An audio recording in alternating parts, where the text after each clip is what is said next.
Hi, and welcome back to my book sanctuary. I'm Bianca, and I wanted to recommend another series to you. So I'm going to try to keep this as brief as possible because this series is huge and one of my favorites. And I have been putting off doing this for a while because the series is so large.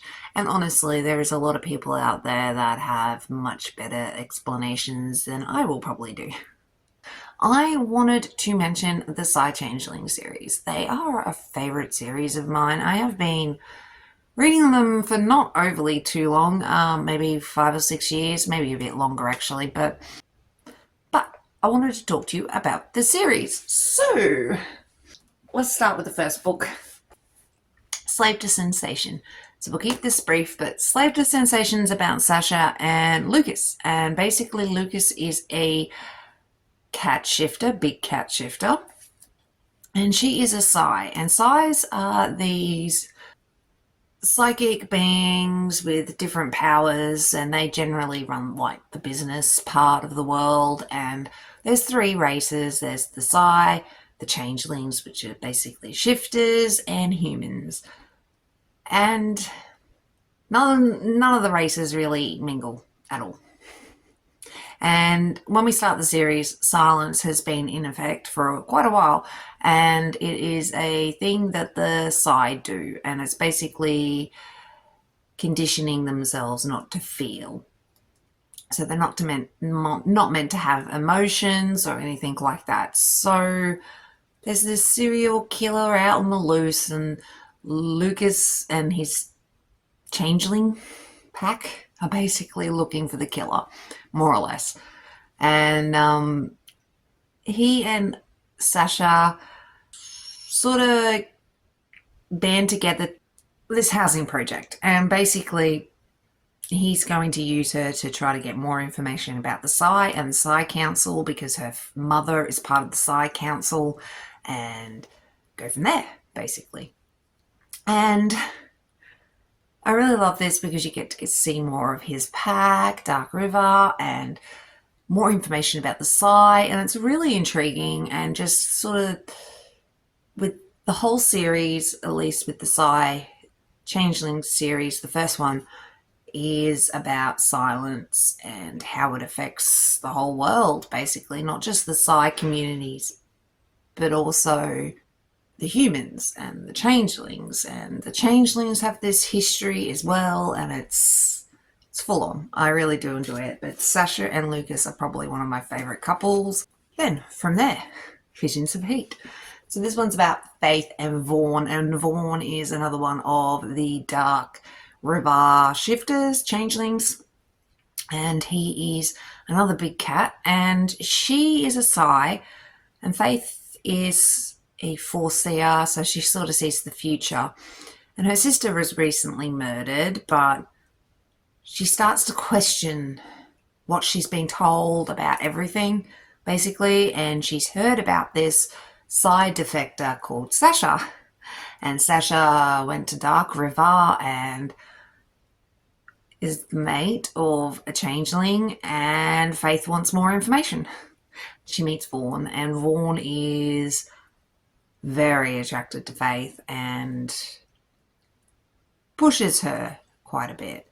And I really find Faith intriguing and strong. I find her really strong, and I really like the introduction to the Snow Dancer wolves. Well, pretty much the introduction of the Snow Dancer wolves, and just little bits and pieces and setting up things. But yeah, like I said, there is an overarching plot throughout the whole series, and that's really intriguing. But each book is about a different couple. So this one was about Vaughn and Faith. Good old Judd, I should say, but caressed by ice. So this one is Judd and Brenna, and Brenna is traumatized. She was a victim of a serial killer, but she survived and was rescued, and she's got trauma, lots and lots of trauma, but she's a wolf. She's a snow dancer wolf. And Judd is really interesting because he's Psy, him and his family are Psy, and they're basically getting protection from the wolves at the moment and sort of hiding out there away from the Psy communities. And Judd is really, really intriguing. He's sort of an arrow, which are these secret super assassins of the Psy, but he's also not one of them. But his abilities are misunderstood, quite dangerous, and require a lot of finesse. But he is very intense, and I really love him with Brenna and how he helps Brenna, and Brenna is struggling but finds comfort in Judd, and they're just the sweetest couple together. Really, really sweet. Then, Mind to Possess. This one's about Clay, and I've forgotten her name. Tally. So they have a interesting history as well. Clay, he came to Dark River. He's a cat, and he came a little later in life to the pack because he lived with humans. And Tally is a human, and they had a past where they were separated, and he believes she's dead, but she's not. And she sort of comes back into his life because she needs help. There's this whole thing with these kidnapped children, and then there's this whole thing with her health. There's something going on there that's a bit wrong, and they both have complicated feelings for each other because of their past. And I really liked this one as well. I quite liked Clay. He was really intriguing, and he wasn't willing to let Tally go anymore. So yeah, I really, really liked this one as well. Another one of my favourites, Hostage to Pleasure. This one's about Dorian, and Dorian is a hottie. He is another cat, and he can't shift. He's latent, and he just can't do it. But Ashaya, she is a scientist and can manipulate DNA and things like that. She's Psy, and she was kind of involved in Clay and Tally's story, sort of. She was mentioned. So there's intrigue that sort of flows over to their story. Anyway, she's trying to escape from her situation, and she has a son, and she kind of gets the help of the changelings to help her son. And Dorian kind of forms this special bond with her, with her son, and it's really cute. And Dorian is cranky at her, and she doesn't really trust him. And it's really intriguing. I really love this one. This is probably one of my favorites. But he, like I said, is latent, so he can't shift. So he sort of makes up for it in other ways, and has become a great sharpshooter, sniper guy. And I just love the whole dynamic, and I love the whole pack, and I really like Shia and her son. And yeah, then we're back with the wolves. Well, kind of. We're also with the cats. So this one is 2 changelings. You usually get Psy and Changeling, but this time we've got 2 changelings. So Mercy is a cat, and the second in charge. I'm sorry if you can hear that. That's the neighbours, not me. But she is like a sentinel, and he is a lieutenant. And Riley is a wolf, and Mercy is a cat, and they have to work together, but now they've got this massive attraction that's basically started, and they're really conflicted because they're both high up in, their pack structures, and it's not really common for 2 different changelings to sort of get together. So no one really knows who is more dominant. They do suspect who's more dominant out of the 2, but whoever's more dominant is kind of the one that they think that they're going to have to go with. Okay, that didn't make sense, but basically what I meant is they're going to have to choose which pack to follow. Like, is Mercy the more dominant one, and does that mean Riley's going to have to leave his wolves and go with her, or vice versa? And I really liked the differences between the wolves and the cats, and Mercy is amazing. She's got a great relationship with Dorian, who is one of my favourite characters, and yeah, just loved it. Then I've got Blaze of Memory. So Katya is associated with the Shire, and because of things that happen to a Shire, Katya is kind of involved in that. But she loses her memory, so this is kind of an amnesia romance one. And she meets Dev, and if I remember correctly, he was some sort of detective, I believe. I'm really sorry about the background noises. I hope you can't hear that. But I say you can. And it's really annoying. But basically, Katya's got amnesia. She's trying to remember, and it's got these feelings for Dev at the same time. And it's just, yeah, I like this one as well. So with Bonds of Justice, this one's about Max, and Max is a detective. Yes, detective. He is human, and he has this sort of like mental shield that prevents the Psys from kind of going into his mind and making them do what they want him to do. And he meets Sophia. And they kind of have to work together for a reason. More intrigue happens with this and things going on in the background. And I really liked Max. Max was cute. Play of Passion. So another Kincaid. So we're back with the wolves in this situation, and Drew and Indy. Drew is up there in the pack structure as well, and so is Indy. She is a lieutenant, and she basically is older than Drew, and Drew has, you know, a flirty personality, and Indy is very aware of him. But there's more to Drew than meets the eye, and I really think they're really cute together. I really love the whole Snow Dancer Wolves, and Indy is a little wary of starting up a relationship with Drew for a few reasons. She is more dominant than him, and she has an aunt, a cousin called Adria, who has a complicated relationship with her partner, which kind of sours Indy's opinion on Drew due to no fault of his own. So, yeah. I really like this. You get the wolves, you get everybody again.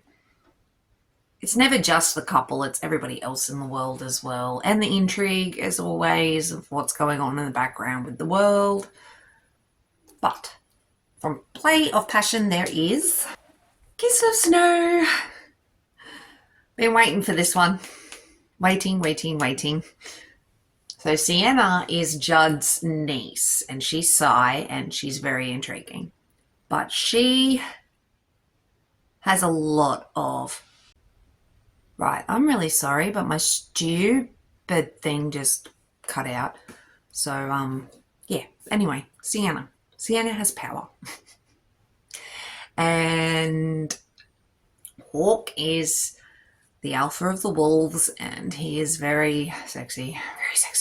But they've got an age gap, so he is very reluctant to start things with her. She's very young. And then they're very sweet together, just so sweet. And there's things going on, obviously, again, with the world and threats because of Sienna and who she is and what she can do. And Hawk just being like, okay, this woman is a lot more mature than I thought she was, and stuff it. I'm going to go for it. They're very cute together. Tangle and Need. I really like this one. I don't think a lot of people like this one, but I do. I think it's cute. Riaz and Adria. So Adria is Indy's cousin. So they're wolves. Basically with this one, Adria has a complicated past with an ex. And she was more dominant than him. And Riaz is hurting because he found his like fated mate, but she isn't available to him. So, yeah, That's heartbreaking. But he and Adria are really attracted to each other, and I think this is sweet. They're not each other's like fated mates, but they choose each other, and I like their push and pull. And Adria's this prickly bitch, and I really like her for that. Like, I understand why she is the way she is, and life has just made her a bit jaded, and I really like that. And Riaz is hot, really hot, and I like how he sort of, well, I just like how he starts understanding Adria in the way she is, and he's also very deeply emotionally scarred and complicated but cute. I was waiting for this. Heart of Obsidian. I was so waiting to read this. This one is about Caleb, and Caleb is a dual cardinal. So, cardinals are basically the most powerful of the powerful Psy. Unlimited power of their ability. And in Caleb's case, he has a dual ability, and he is the most powerful Psy in existence, as far as anybody's aware. And he's very hot, but he's very dark and mysterious. And is he bad or is he good? Like, no one's really quite sure in the first fair few books. But it turns out Caleb has been searching for someone. And Savannah, so she's been captured for many years, and is sort of insane to protect her mind. They're both Psy. And they're very cute together because they had this relationship, and Caleb's very complicated. But they had this relationship when they were kind of kids, and it was a secret relationship, but then someone found out and she was kidnapped, taken, stolen from him, and he's been looking for her ever since, and he finally finds her at the beginning of this. And it's her trying to get her mind back and becoming a person after everything that happened to her. And Caleb is very morally grey. He doesn't care. He'll kill the whole world if he has to, but he'll keep it alive for her. He'll do anything for her, absolutely anything for her, and he is the sexiest thing since sliced bread. I love him. I love Caleb. He's just so hot. But yeah, Caleb. We love him. So, Shield of Winter. With this one's about Vasic. I'm not really sure how to pronounce his name. I don't really pronounce words properly. We all know this, but basically, things are progressing in the world and have progressed pretty much with every book. And he is going to help the empaths. The empath E-size. And basically, him and Ivy start up. So Vasic has a complication with his implant, I believe. This thing. Anyway, Vasic has demons, and Ivy is just sweet. And there's complications with the world, and the arrows, or Vasic has to help Ivy, and they're really cute, and a lot of world stuff is going on now, and I really find it intriguing. And yeah, from there we moved on to Shards of Hope. So with this one, basically Aiden and Zara, I'm not really sure how to pronounce her name. They're arrows, and arrows are extremely intriguing. So they're like the super secret assassins with the really deadly abilities in the Psy. And were basically forced to become assassins and not treated very nicely at all. Not to mention the whole aspect of silence, which is a bit dodgy. Not feeling emotions. But Aiden is the leader of the arrows, I guess.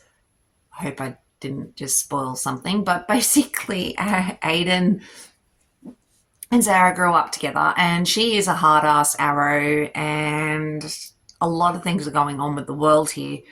Things are finally changing, and Aiden and Zara went through some traumatic stuff, and I found them really super tender together. They're assassins, but yeah, I thought they were cute. Yeah, really loved them together. So then, A Legions of Honor, which is actually the last book in the Psy-Changeling series. I am going to talk about the Psy-Changeling Trinity series, which is a spin-off, but with this one, I can't remember who the couple is. I think it's just a conclusion of everything, basically. So everybody comes into play, and from what I remember, this one is, yeah, conclusion of everything that is happening with the world and the Psy-Net and the intrigue there with Silence, with the Psy, and the changelings and things with matings and just everything, really. So this is more, I guess, world relevant, but character relevant as always as well. But last book in the series. So from there, we move on to Silver Silence. So after the Psy-Changeling series, basically things have happened and changed in the Psy community and the Psy-Net. So the Psy-Net is kind of like this collective thing for all the psychic beings, the Psy, to keep their brains sane, more or less. It's really intriguing, but the Psy-Net has changed, I guess. I don't know. The whole Psy community, everything has changed. And same with the changelings and even the humans. Everybody is changing a bit. So then we move into Silver Silence, and we've met Silver before. She is Caleb's PA, personal assistant, and Caleb Krychek was that dual cardinal with heaps of freaking power and really, really sexy. Silver is now involved in the progression of the world. So she's now she is in charge of her own thing. This is going to get complicated to explain because I don't want to give away the whole world. But basically, she is in charge now, and she lives in Russia. And Valentine, I'm sorry, can't pronounce, but Valentine is the sexiest bear shifter changeling I have ever met. He's just so hot and sweet, and he's a big teddy bear, and I love him. But Valentine is obsessed with Silver, and he saves her life, and she needs to be protected, and ends up in his clan pack. And the bears are like the wolves, but on steroids. Like, the wolves are very much love each other and want to be in each other's pockets. The bears take that to the extreme. They really are into everybody else's business. The little gangsters are so cute, the kids, and I just, yeah, love them. The bears are so much fun, just so much fun. They're crazy, they're loving, they're nosy, and yeah, really cool. But there's lots of things starting to go on again with the world and a new threat, and Silver's threatened, and I just love her.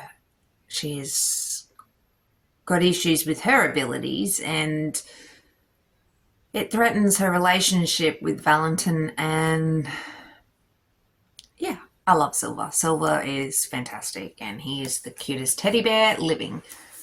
Then we move into Ocean Light, which is really, really intriguing, and I really hope we come back to the Ocean Changelings.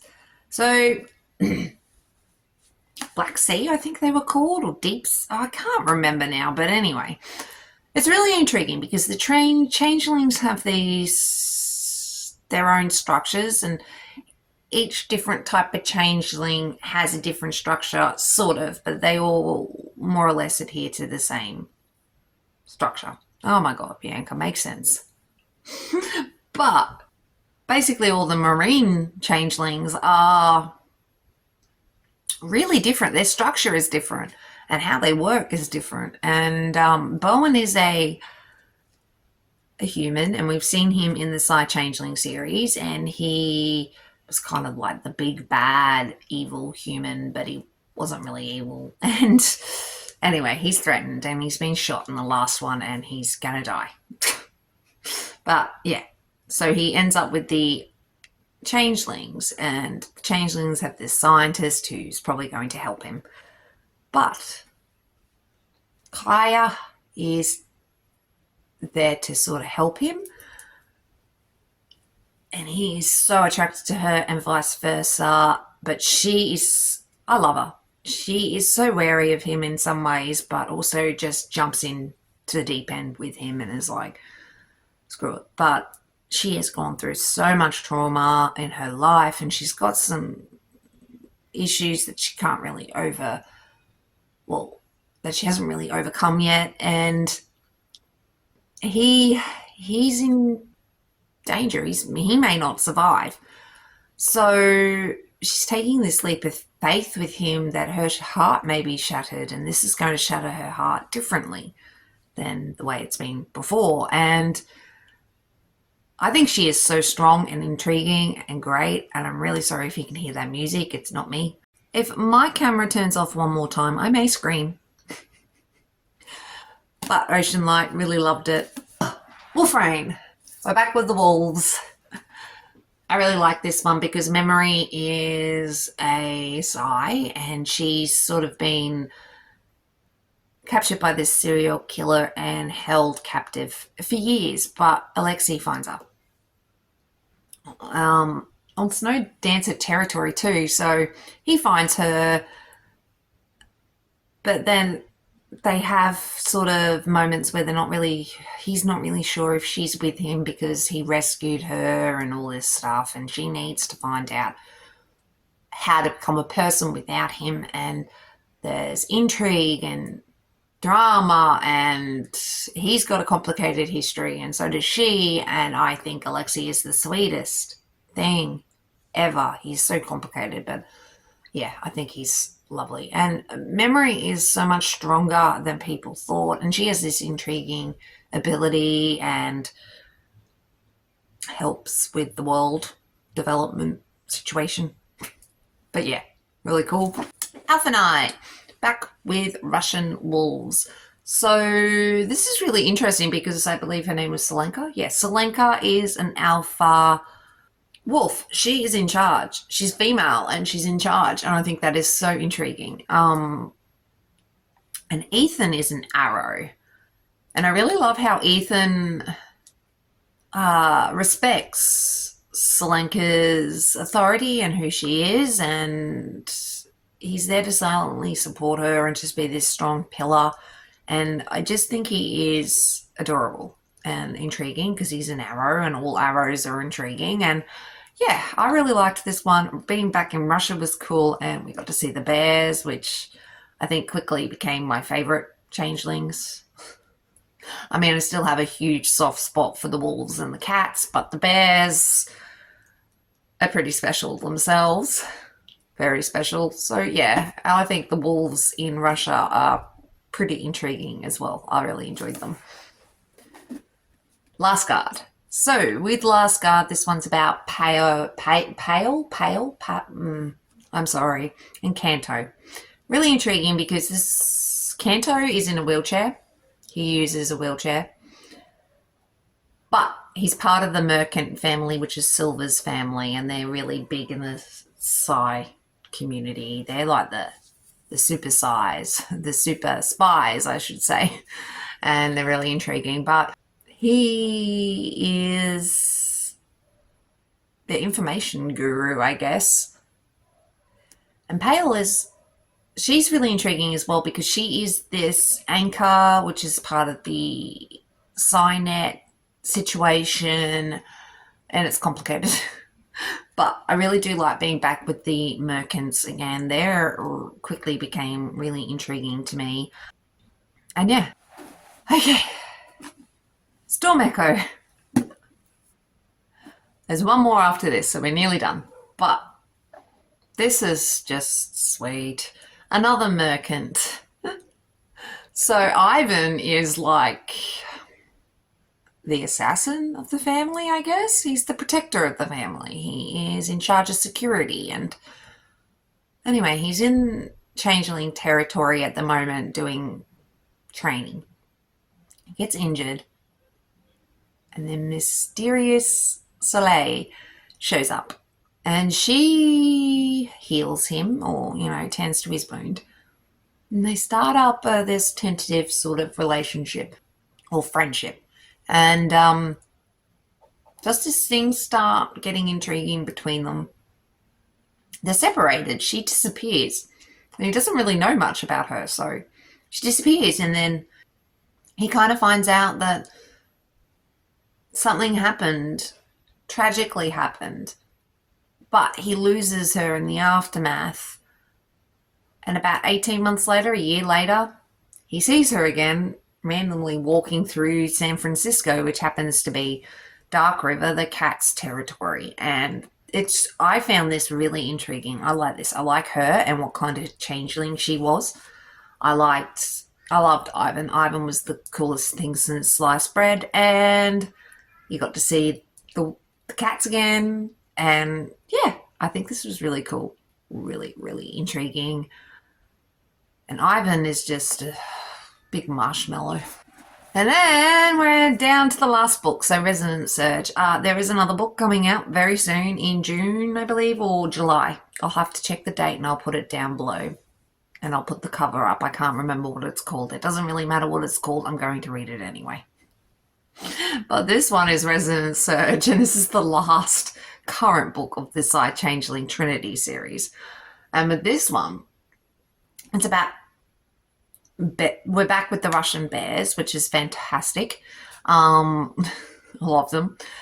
So Pavel and, what was his name? Yakov. Pavel and Yakov are twins, and they're part of like the bears' power structure. They're Valentin's best friends. So once again, my video stopped recording. So I have no idea where we were up to on this one. So we'll just start again. So with Resonance Surge, it's about Pavel and Yakov, and they're part of the Russian bears, and we love the Russian bears. And Arwen. Arwen is another merchant, and we love him as well. So it's kind of a dual thing. And Theo is Theo Marshall. She's another one of these Psys, and she has an intriguing history going on and a bit of involvement in the current Psy situation. But basically there's intrigue with her family. And she's a twin, and so is Yakov. And they're basically sort of forced to work together to figure some things out. So we also see more about Pavel, and I found it really intriguing. And yeah, the whole series is just fantastic. It sounds like my husband is home, but basically that was me trying to explain all of the Psy-Changeling books. There's 2 series, a ton of books, and yeah, we love them. But thanks so much for watching, and I really do appreciate it. If you wanted to subscribe, I've got that too. If you have a favorite Psy-Changeling book, let me know. I have too many to count. I really can't choose at all. I have done a ranking before somewhere on my channel. I'll try to link it. But yeah, I think the bears have definitely taken first place for me. I love them. Anyway, that was the Psy-Changeling series, one of my all-time favourites, and I really appreciate you watching. I hope you take care, and I'll catch you in the next video. Thanks everyone. Bye.